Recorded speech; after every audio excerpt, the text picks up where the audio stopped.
Padma Vibhushan award వచ్చిందని తెలిసిన క్షణం నిజంగా ఏం మాట్లాడాలో ఎలా రియాక్ట్ అవ్వాలో తెలియని పరిస్థితి.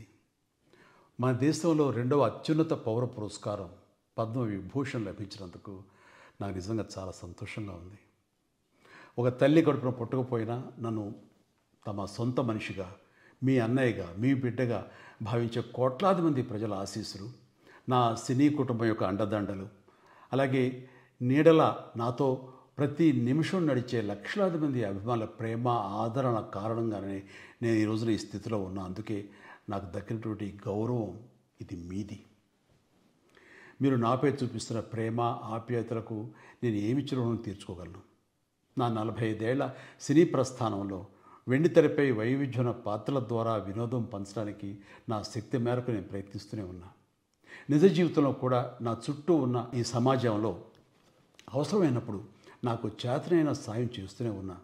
కానీ మీరు నాపై చూపిస్తున్న కొండంత అభిమానానికి నేను ప్రతిగా ఇస్తున్నది గోరంతే. ఈ నిజం నాకు ప్రతి క్షణం గుర్తుకొస్తూనే ఉంటుంది, నన్ను బాధ్యతగా ముందుకు నడిపిస్తుంటుంది. నన్ను ఈ ప్రతిష్టాత్మకమైనటువంటి పద్మవిభూషణ్ అవార్డుకి ఎంపిక చేసిన భారత ప్రభుత్వానికి, గౌరవ ప్రధాని శ్రీ నరేంద్ర మోడీ గారికి నా హృదయపూర్వక కృతజ్ఞతలు. జై హింద్.